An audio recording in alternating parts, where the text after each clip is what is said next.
Coming up on the program today,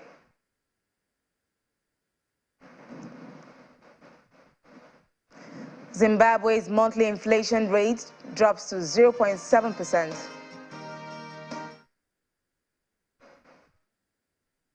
Zambia's central bank increases commercial lending reserve ratios to slow a slide in the nation's currency.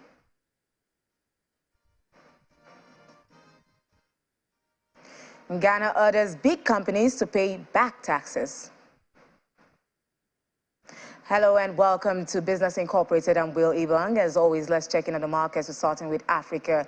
As usual, equities traded with mostly negative sentiments at intraday. The NGX was trading flat at 0.03%, while South Africa's JSE traded in opposite territory, up slightly by 0.06%. Elsewhere, the EGX in Egypt fell by 0.06%, while Nairobi Securities Exchange ended Wednesday's session more than 1.3%. Now let's take a peek into the intraday activities at the NGX. Mohamed Kayode, stockbroker APT Securities Limited, joins me on the program. Good afternoon, Kayode. It's good to have you. Kayode, we've seen a reversal in the bullish momentum now. Equities on the NGX are not trading as positively as they've been. There's been a slide now. What's driving this sentiment in the market? Thank you. It's a pleasure to be here on the program. As we normally have it in the trading day activities, you can see we have oscillation between the ups and downs. And I think the last time you checked was down. But as we speak now, the market is on the upside. It's down gaining 0.89%. So we expect that this is the bullish trend that we should be witnessing for now, because of the fact that those companies, those listed companies, they are in earnings seasons, that most of them have started releasing their quarter four results. So we should expect that this inflow, this influence of annual report or quarter four report will start to flow in, and this have a positive impact on the market. So what stocks are driving equity movement in the market at the moment? What are investors eyeing? At the moment, we saw Geregu driving, is one of the stocks driving the movement for now. Geregu, as we speak, has gained about 8.something% as we speak now. We have stocks like International Energy. We have stocks like, so we have stocks that have been on the gaining streak, and we have witnessed what has been happening for now. So the result has been released so far in the quarter four annual report that has been released. The quarter four result that has been released so far has shown that most of those results they have improvement in their release. So this thing is what we expect to push the market to where it is now. So what do we expect the market to close with today? Is it going to be bullish or bearish? Analysts said in the morning it might be flat. So what do you think? What's your own take? Market is expected to be closed positive.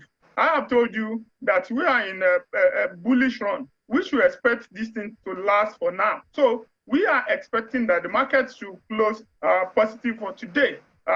Coupled with the fact that we have those results, they are just coming into the market, and most of with the exception of two of them, I think with Honey Flower and one other listed company that have not released a result that I would call a good result. For now, everyone that has been released, for now, they are very good ones. They have improvement in their earnings, have improvement in their both bottom and the top line and the bottom line. So these results are the one driving the market now. And if there is any negative news in the market, I think the impact of those negative news will not be that overbearing. So we expect that it's going to be, the impact will be minimal. Okay, but so you expect a rebound. And we're expecting to be. So you expect a rebound by the close of the bell, that the markets are going to reverse and move to positive territory. That's what you're saying. Thank you so much. Yes, exactly. Mr. Kayode, Mohamed Kayode, stockbroker, APT Securities, for joining us and sharing your insights. We'll look out for that close at the end of the day. Thank you. Now we'll move we move over to the Middle East, where GCC's talks were mostly red at intraday. The Abu Dhabi was down 0.34%. Dubai was up, however, 0.44% at intraday. And still within the region, we see Saudi Arabia and the Qatari indexes trading deeply in the red, 0.68% for Saudi, and Qatari was almost 1% down. Now, last night, the Federal Reserve raised interest rates by 25 basis points. It's the 8th straight increase and the smallest step since March, as inflation has been cooling off since the summer. The European Central Bank is expected to raise rates by 0.5% today, and this decision comes on the heels of news that inflation in the 20-country Eurozone continues to ease as well, and it stood at 8.5% last month, which is still more than 4 times higher than the ECB's target. And let's get more from DW's Chris Kober in Berlin. Chris, how much of this lower inflation can be attributed to the ECB's attempts to fight it? Well, it's hard to pinpoint, but we do know that the impact of monetary policy comes at a lag. The ECB started raising interest rates over the summer, but we've also seen inflation peak at record highs in the fall. So the earlier decision didn't show any impact. Now, during the last couple of months, inflation in the Eurozone has come down to 8.5%, 8.5% last month, down from 9.2% in December. A major reason for that is that prices for energy have been dropping massively. The price for natural gas, for example, nowadays is at 1/5 of what it was over the summer. Now, monetary policy immediately does impact the exchange rate, because with a tighter monetary policy, it helps to stabilize the euro against other major currencies, and it aims to impact to change inflation expectations, to induce people to change their plans. So if people think that inflation will be high in the future and the central bank will do nothing against it, they will adapt to that by demanding higher wages, for example. And if the intention of monetary policy is to limit that. That's why inflation expectations is something that policymakers are looking at in particular and take into close consideration when making their decisions. Well, experts are warning of high inflation solidifying. Why is that? Because given that we've been seeing these formerly record high and now still substantially elevated inflation figures, a lot of agents in the economy, in particular in wage bargaining, adjust to that. Again, it is a matter of where inflation stands and where people believe it is headed. And the ECB's head, Christine Lagarde, has been saying that we're likely to see further substantial price increases this year and in the next. So agents are adjusting. That's indeed what we've been seeing in some of the highly important economic sectors here in Germany. The powerful metal workers union, for example, was able to reach a collective agreement that sees wages in the sector climb by 8.5% until next year. There's also a tax-free one-off payment of up to 3,000 euros on top of that, and that's for more than 3 million workers in the sector. And the connection that economists see here is that if wages are rising more quickly, companies have to increase their sales prices, and inflation broadens out. It extends beyond food and energy, and it becomes harder to fight it. So how are markets faring today, looking at all of this? Investors are welcoming the Federal Reserve's decision to lift interest rates in the United States by the smallest amount in almost a year. Inflation in the U.S. is now at its lowest since October 2021. Chairman Jerome Powell may have warned that officials would need, quote, substantially more evidence to be confident that inflation is on a sustained downward path.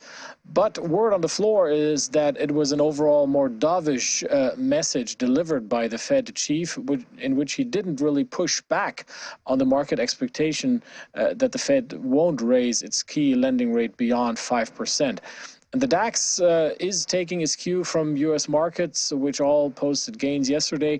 Germany's blue chips index is advancing by 0.6% this morning. Thanks a lot, Chris Krober, DW Channels TV correspondent, for sharing your thoughts with us and perspective on the program. Now, we'll move over to the UK. It's big day for the Bank of England, and where inflation is still cutting into spending habits. The central bank has raised rates by 50 basis points. Our Juliana Olainka is in London with the details. Juliana, good afternoon. The BoE, as expected, has raised interest rates by 0.5%, but it appears there were some dovish comments by the central bank governor. That's absolutely right. Good afternoon, Will. There's an actual press conference taking place now, which sadly I'm missing, so I don't get the full details of what the central bank governor, Andrew Bailey, has to say. But the city forecasters were right. They said that it was going to be risen by 0.5%, and that's exactly what has happened at 12 noon local time. So interest rates in this country are currently at 4%, which is pretty heartbreaking for mortgage holders who are already on the brink. They have seen their mortgage payments, their monthly mortgage payments, rising significantly over the past 10 months because this is the 10th consecutive interest rate hike from the Bank of England. As you said, it wasn't unanimous. I believe it was 7-2. So there were two deputy central bank governors that decided it's probably best to keep it at that 3.5%. But of course, the reason why this monetary policy shifting is happening because we are trying to bring down the level of inflation, which is currently at a 40-year high of 10.5%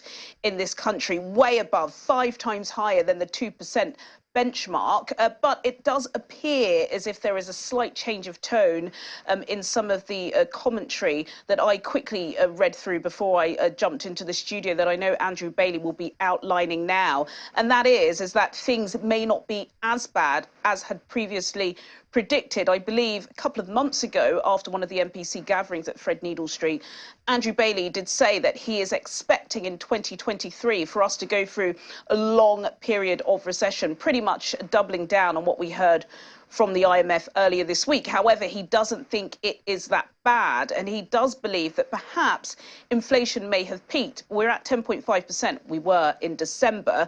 That fell from 10.7% in November and 11.1% in October. Have we reached the peak of inflation? We are keeping our fingers crossed because, as Chris was just saying in Germany just there, you know, when inflation is high, people are demanding for more money at the end of the month, which is why we are seeing crippling industrial action in this country. So we just have to keep our fingers crossed. If you are a saver, and unfortunately there aren't many of them in Britain at the moment, people have been dipping into their savings to try and cope with the cost of living. But if you are a saver, this is great for you. Of course, you're earning more money on that. But if you are somebody that has high loans, car payments, mortgage payments, then you are going to see an incremental increase. In fact, I believe for those who are on variable tracker mortgages, they're likely to see their payments with just this one hike go up by £50 a month. And this is on top of all of the other bills. Yeah, bills have been skyrocketing these days, Juliana, and we'll just keep our eye out for the inflation data to see how well or what the governor has said. Maybe he doesn't think inflation, well, if inflation has peaked, we'll see from the data going forward in the next report that's going to come out. But we've seen bumper earnings from Shell. They're making a record $40 billion in profits on the back of surging gas prices. Well, at least some people are making profits in this trying times. Now, the head of the TUC has described this harvest, or I call it a harvest because it's more like a bumper harvest, this profit as obscene, by quoting his words, an insult to working families and their demands for the energy company to pay more in tax. What are your thoughts, Juliana? How do you see this? Yes, you're absolutely right there. Europe's largest oil and gas firm have once again reported extraordinary trading profits. This is for the year 2022, where, of course, they have benefited from the illegal invasion of Ukraine by Russia. We've seen natural gas prices soar, and they have benefited from that. Their full-year results have come in at over $42 billion. This peaks their second highest return for the year, which I believe was in 2008, just after the financial crisis, where they reported about $31.4 billion. Now, I think, this has come at a time where we know that, oil and gas firms are facing a pretty difficult time. We know that, there is a thirst for oil and gas across the world, but we know that that thirst comes at a consequence, which is extreme climate patterns, which we've all experienced. I know it's particularly acute in Nigeria too. So what do we do? What is the balance? And I think that is going to be a significant question that not just Shell, but BP and others are going to have to answer as the months and the days go on. It does appear as if natural gas prices are falling. So perhaps some of these extraordinary, obscene, as the head of the TUC, Paul Nowick, has said, profits will start falling. But what happens to, the businesses who are on the brink, the households who are struggling with these energy bills? And now we know that a levy was put in for the likes of Shell and BP, who were drilling in the North Sea earlier last year. But today, the opposition British parties are calling for more of that. The Labour Party, the Lib Dems, they're saying we need more, get more from these firms, give it to the households who are suffering with high bills. But they've paid a lot. I believe they've paid about $2 billion worth of windfall taxes last year, not just for Britain, but for Europe as well. But how do we go forward? I know that Ben van der Heulen has stepped down as CEO of Shell. They do have a young, new Lebanese CEO at the helm. He has started the year by axing many of the top execs. But what happens going forward? That's a big question. But $42 billion for a full year is pretty extraordinary, obscene, as the head of the TUC has said. Now, we're wondering what happens next, Juliana, definitely, because there are calls for them to clean up here in Nigeria. So we're just wondering how they're going to spread that money and, more windfall tax probably for the government and for those energy bills that are rising, and for households probably benefit from this, not just the company, but whole society were being plagued by rising costs at this moment. So want to know how markets are reacting to this interest rate decision, if there was any reaction at all, and what are we going to see probably by tomorrow? Yeah, there has been a reaction. Unfortunately, I don't have the live data because, of course, I know as soon as Andrew Bailey talks, the markets move. But the last time I checked, the blue chip index was up by 0.63%. The FTSE 100, that was up by 0.53%. And the FTSE 250 is up by 1.76%. When the FTSE's up, typically the pound is lower. In the currencies market, the British pound trading down against the US dollar at the moment by about 0.5%. £1 will get you just over $1.23. The pound is trading down against the euro by 0.25%, and it's also trading down against the Japanese yen by 0.26%. Worth mentioning, actually, we did have some breaking news earlier, Will, that the head of Heathrow, CEO John Holland-Kaye, who has been a massive voice for the aviation sector during the pandemic, he's just announced that he's stepping down after 8 years at the job of what was once Europe's busiest airport. This is going to send shockwaves through the aviation sector because, of course, he was a mouthpiece of trying to get the world to open again when we were suffering with COVID. So I think lots of people, including investors, will be sad to see him go, and we'll be following that story and giving you updates as soon as we have more. Thanks so much, Juliana Olayinka, bringing us the facts behind the figures there from London. Thank you so much. Welcome back. Now, we're going to be talking soybeans today. It's a widely consumed legume that is rich in protein, vitamins, and dietary minerals. It is used in the production of a range of processed products, including animal and fish feed, soy milk, and soy sauce. Since 2022, we've seen a rise in the price of soybean, an average of 16% surge. Demand has also been forecasted to grow by 4.4% to a record 379 million tons.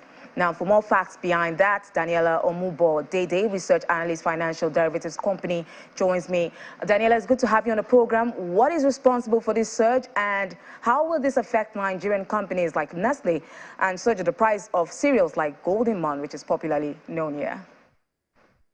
Thank you for having me. So yes, it is true that the price of soybeans have been rising. As global population increases, there's a corresponding growing demand for protein, as soybean is an essential source of protein. Also, the Russia-Ukraine war also played a role in affecting the demand and price of protein the demand and price of soybean in 2022.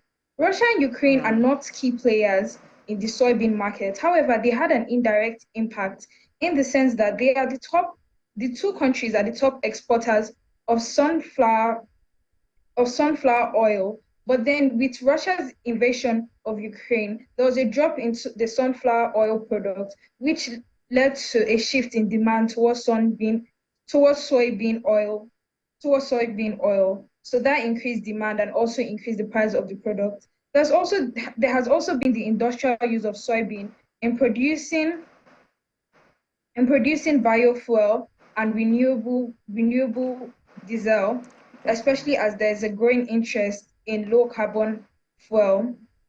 Another reason for the increase in demand and price of soybean is the increase in the need for feeds in China, especially as China has reopened due to their easing of their COVID-19 restrictions. Let me just break your thoughts there. I just want to know, there are some challenges about, regarding the export of soybean to Nigeria.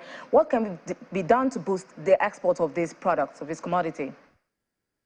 Yes, so soybeans is majorly produced in the north central and mid-belt regions in Nigeria, like Kaduna,